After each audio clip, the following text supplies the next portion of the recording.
A silent crowd, a forgotten piano in the corner. When Ellie Chen's fingers touch the keys, 15 years of secrets spill into the air. The executives who mocked her stare in disbelief. Her talent wasn't just hidden, it was buried beneath a promise she made as a child.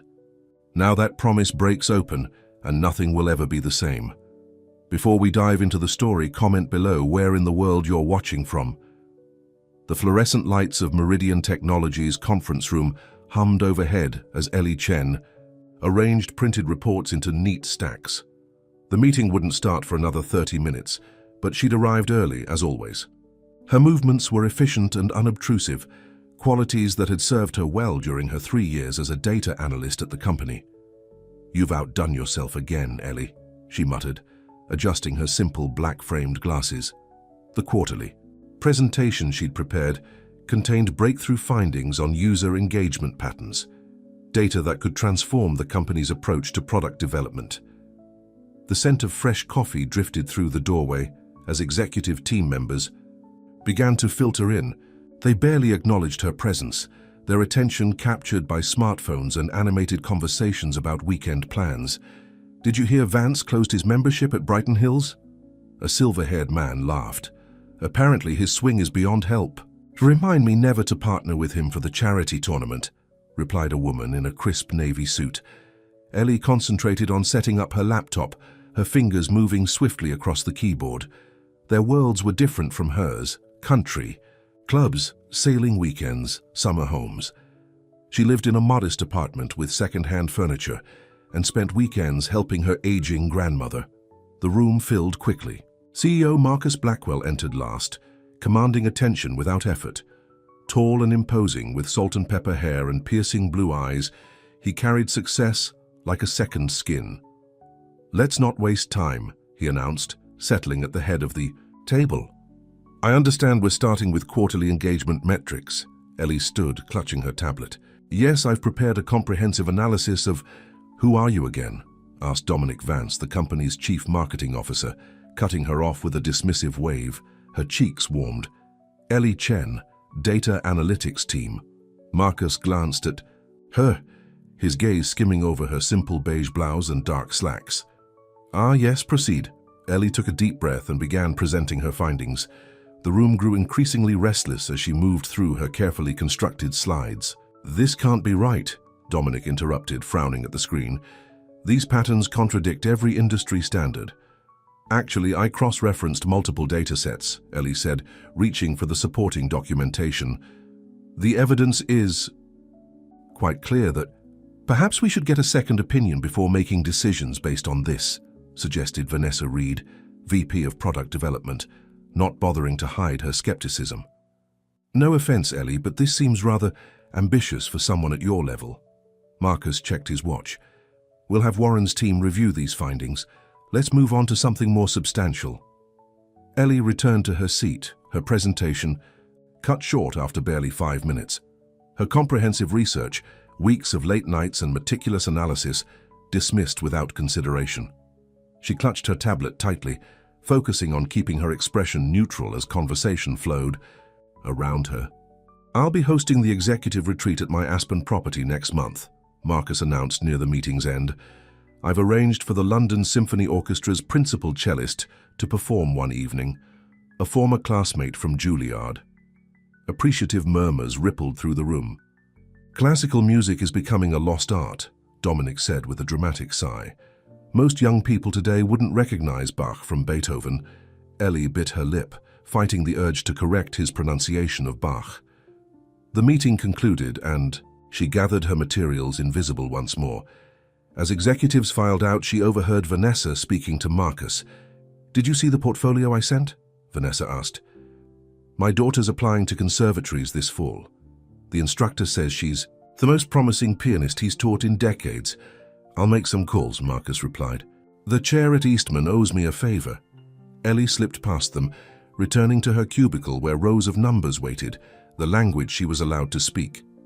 2 weeks later, Ellie stood before the office kitchen microwave, watching her container of leftover stir-fry rotate slowly. Rain pattered against the windows, creating a melancholy soundtrack for the otherwise quiet floor. "There she is," Dominic's voice boomed from the doorway. Our data girl with the revolutionary theories. He wasn't alone.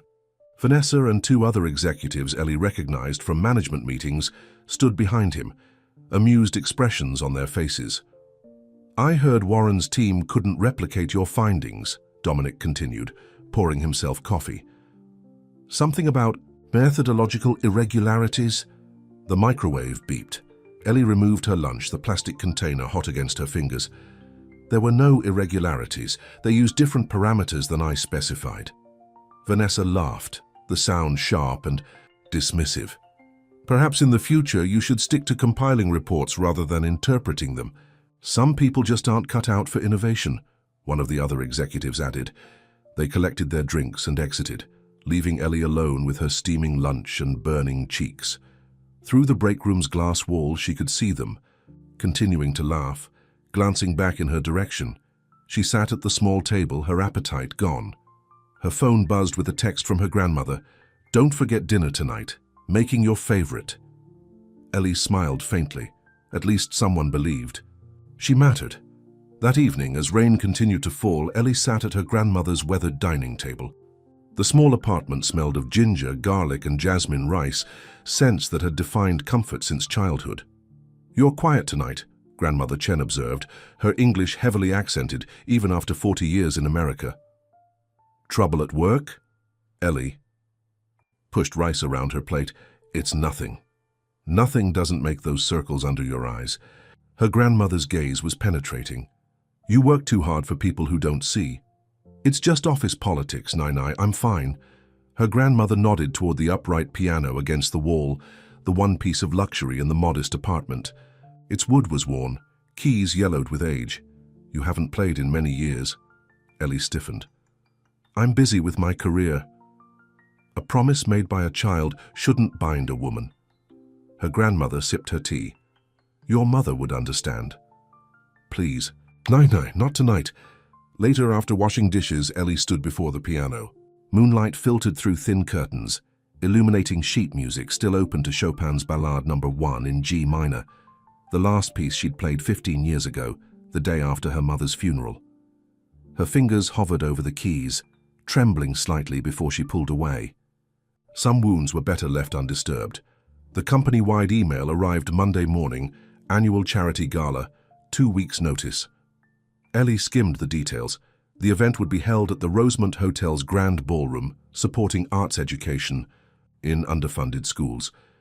Attendance was strongly encouraged for all employees. "Are you going this year?" asked May, the UX designer from the neighboring cubicle.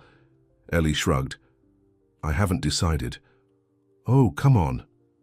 Free food, open bar, and a chance to see the executives embarrass themselves after too many martinis. "I'm not really comfortable in those settings." "That's exactly why you should go," May insisted. "It's good for your career to be seen as a team player." Reluctantly, Ellie agreed. Perhaps May was right. Perhaps visibility was what her career needed. The night of the gala arrived, and Ellie stood before her bedroom mirror, hardly recognizing herself. She'd splurged on a simple emerald dress that fell just below her knees. Her normally tied-back hair cascaded in soft waves to her shoulders, and contact lenses replaced her usual glasses. "Just one night," she told herself. You can pretend to fit in for one night. The Rosemont's Grand Ballroom glittered with crystal chandeliers and elegant flower arrangements. Executives mingled with major clients, while staff members clustered in small groups, nursing drinks and casting furtive glances at the company elite. Ellie accepted a glass of champagne and found May among the crowd. "Look at you," May exclaimed. "You should dress up more often." "I feel like an imposter," Ellie admitted, tugging at her dress. "Everyone here does. That's the secret of corporate America." They laughed, and for a moment Ellie relaxed. The champagne tasted crisp and expensive, so unlike the occasional bottle of wine she allowed herself at home.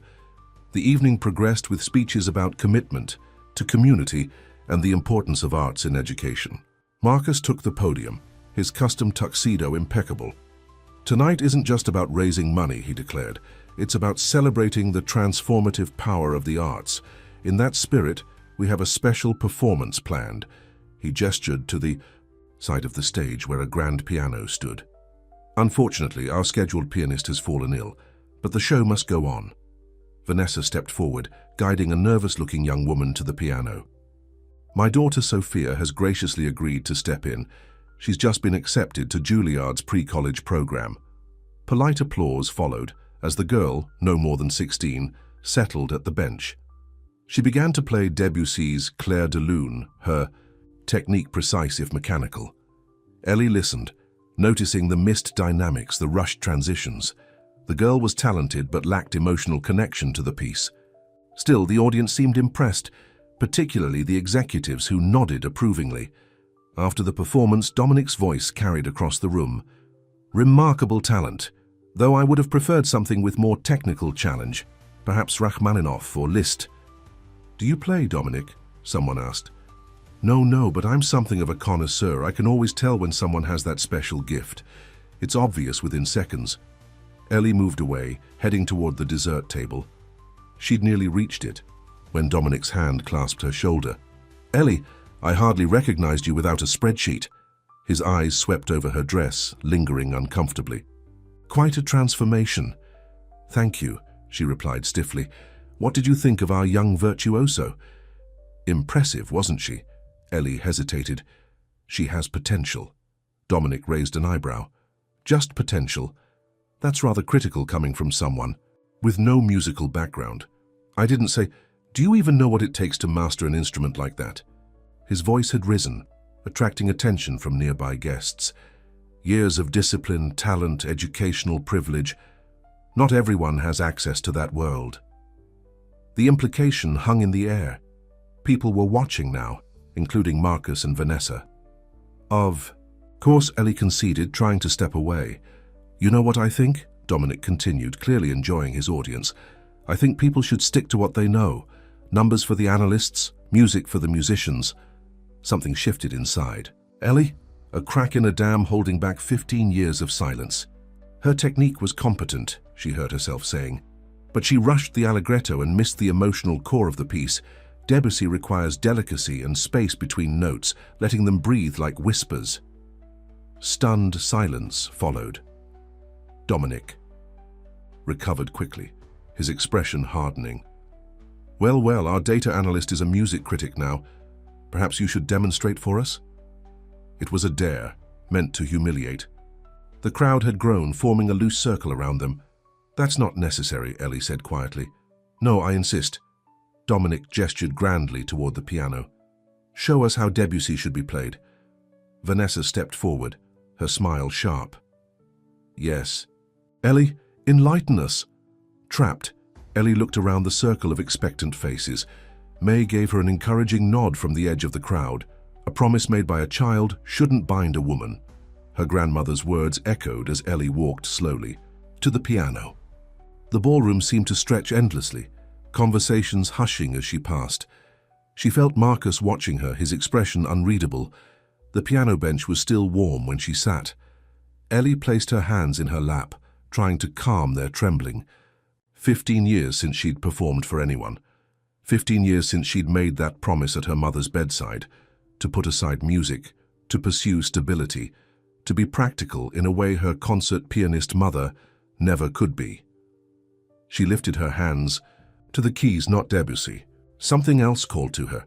The first notes of Chopin's Ballad No. 1 in G minor floated into the air, tentative at first, like a voice unused to speaking. Then muscle memory awakened. Her fingers remembered what her mind had tried to forget. The piece built gradually, from its contemplative opening to thunderous intensity. Ellie closed her eyes, surrendering to the music.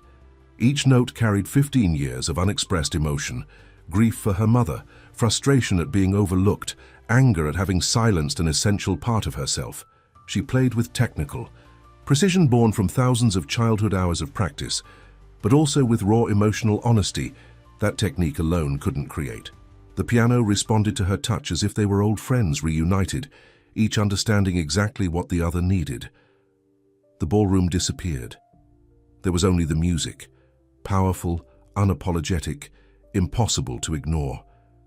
When the final notes faded, Ellie opened her eyes. The room remained absolutely silent. She became aware of her rapid breathing, the dampness of tears on her cheeks, the ache in her hands unaccustomed to such expression. Slowly, she turned to face the crowd. Dominic stood, frozen, his champagne glass tilted dangerously in his slackened grip. Vanessa's mouth had fallen open in undisguised shock. Around them, guests remained motionless as if awakening from a collective dream. Marcus Blackwell's penetrating gaze fixed on Ellie, his expression a complex mixture of disbelief and something else, recognition, perhaps. The silence stretched. To breaking point before someone, Ellie couldn't see who, began to clap. Others joined, the applause building to thunderous proportions. People surged forward, faces animated with questions and exclamations. "Where did you study? How long have you played? That was world-class performance." Ellie stood shakily, overwhelmed by the attention. Her body felt disconnected, floating above the scene. She managed to step away from the piano, searching for somewhere, anywhere, to retreat. Dominic finally recovered enough to speak, his face flushed red. "Why?" he stammered. "Why would someone who plays like that work as a data analyst?" The question silenced the crowd again. Everyone waited for her answer. "Because numbers don't die," Ellie said softly. Then, more firmly, "Because I made a promise." She made her way through the parting crowd, her legs unsteady. May appeared at her side, offering silent support as they moved toward the exit. "Ellie, wait." Marcus's voice commanded attention, even without volume. She paused, turning to face her. "CEO, my office, Monday morning at 8. His expression remained unreadable.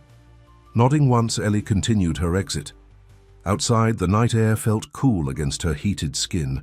Streetlights blurred through tears she couldn't explain. Relief, perhaps, or grief for years wasted, or simply the aftermath of secret parts of herself colliding in public. "I had no idea," May whispered beside her. "Why didn't you ever say anything?" Ellie looked up at the stars barely visible through city lights. Some talents hurt too much to acknowledge. Sleep eluded Ellie that night. She sat at her grandmother's, piano until dawn, playing softly, rediscovering pieces she'd once known by heart. Her fingers were clumsy at times, missing the muscle memory that daily practice builds, but the music still lived inside her. When morning light filtered through, "The windows," she called her grandmother. "Nine I played last night in public." A long pause followed. Then her grandmother's voice, thick with emotion, "Your mother would be proud." "I'm not sure what happens next.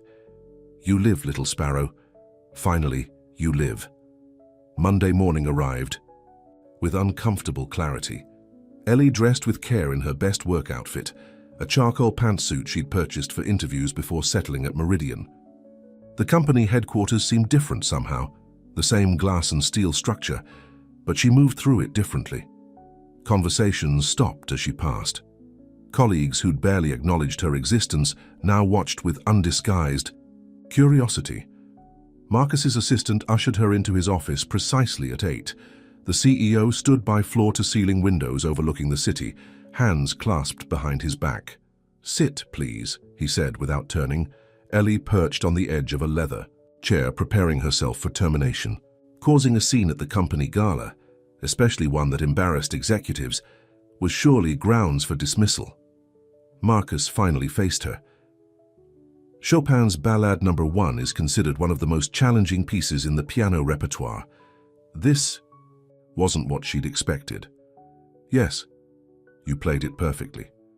"Not perfectly," she corrected automatically. "The arpeggios in the development section were uneven. I'm out of practice."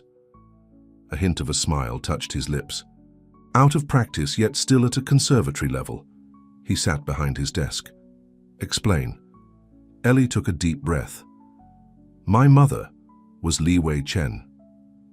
Recognition flashed in his eyes. "The concert pianist?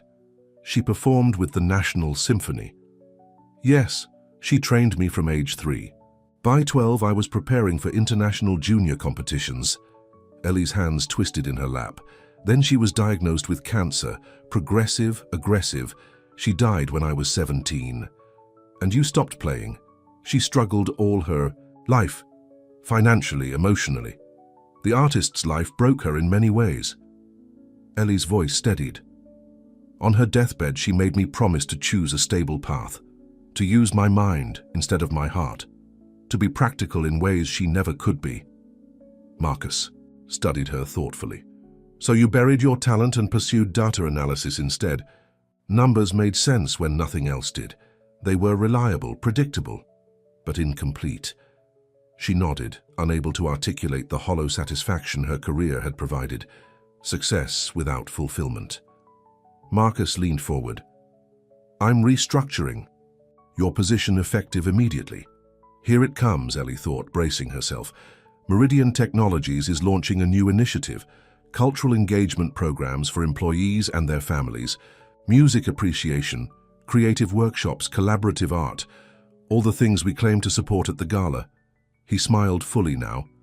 I want you to lead it. Ellie blinked in confusion. But I'm not qualified in arts administration. You have something better than qualifications, authentic talent and understanding of its value. He slid a folder across the desk. New title, new department, significant raise, and a baby grand for your office. I don't understand. Sometimes talents remain hidden because the world isn't ready to receive them. Marcus looked out the window. Again. I played cello once, gave it up to run my father's company. His expression turned wistful before hardening into determination. Review the offer. Take the day to think. Rising on unsteady legs, Ellie clutched the folder. And if I decline? Your data position remains open, but I hope you won't choose half a life when a full one is offered. In the hallway outside, Dominic and Vanessa waited, clearly hoping to overhear her conversation. Their expressions shifted from curiosity to uncertainty when they saw the folder in her hands. Good morning, Ellie said, nodding as she passed. There, mumbled responses followed her to the elevator. Inside, she pressed the button for the lobby rather than her floor. The building's atrium featured a decorative grand piano, purely ornamental until now. Ellie walked directly to it, set down her folder and sat at the bench. Employees passing through the lobby slowed, then stopped as she began to play. Not a classical piece this time, but a song her mother had composed. Simple, haunting. It filled the space with questions and possibilities. As the final notes faded, Ellie opened the folder and signed the acceptance form inside. 6 months later, Ellie stood before a packed auditorium at Meridian Technologies headquarters. Behind her, a community youth orchestra composed of students from schools the company now sponsored tuned their instruments. Welcome to our first quarterly arts showcase, she announced, confidence evident in her posture and voice. Today represents what happens when we recognize creativity as an essential business resource rather than a luxury. In the front row, her grandmother beamed proudly. Beside her sat Marcus, who nodded encouragingly. The audience included employees from every department, many of whom had discovered or rekindled creative pursuits through programs Ellie had established. Dominic and Vanessa were present too, though their earlier antagonism had evolved into grudging respect. Vanessa's daughter now received mentoring from professional musicians through Meridian's educational outreach, a program that benefited students regardless of their parents' connections. After introducing the youth orchestra, Ellie returned to the piano at center stage. Her hands no longer trembled when they touched the keys. She played with confidence, her technique sharp from daily practice, but it was the emotional honesty in her performance that captivated the audience. When the concert concluded, Ellie remained on stage as the auditorium emptied. May approached, grinning broadly. From hiding in your cubicle to commanding an audience, not bad for 6 months' work. It's strange, Ellie admitted. I kept my promise in its way. I found stability, just not where I expected. Meridian's cultural initiative had generated unexpected benefits. Employee retention improved. Collaborative problem-solving increased across departments. The company's public image transformed, attracting talent and clients who valued innovation through diversity of thought. Ellie ran her fingers lightly over the piano keys, no longer feeling the need to produce sound to confirm her connection to the instrument. Your grandmother's been telling me stories about your mother, May said. She says you play exactly like her, technically brilliant but with something more. I used to think honoring her memory meant following her dying wish. Ellie smiled. Now I understand honoring her means embracing the gift she gave me and finding my own path for it. That evening, after the auditorium had emptied, Ellie sat alone at the piano. She played softly, improvising around themes that had been circling in her mind for months. Notes of a new composition, her first. Marcus appeared in the doorway, pausing to listen before approaching. "That's beautiful," he said. "I don't recognize it." "It doesn't have a name yet," Ellie replied. "It's still becoming, like its composer." He smiled. "The board approved the expansion of your department. We're adding music therapy programs for veterans and senior citizens. Thank you. Don't thank me. This was always about business." His expression softened. The most valuable assets are often hidden in plain sight, dismissed because they don't fit our narrow expectations of what talent looks like. As Marcus left, Ellie returned to her composition. The melody flowed more freely now, finding its voice, just as she had found hers, not by denying the practical world of numbers and analysis, but by integrating it with the emotional landscape of music. Some talents demand to be expressed, no matter how deeply buried. And sometimes, the very thing we think will break us becomes the foundation on which we build a life of unexpected harmony.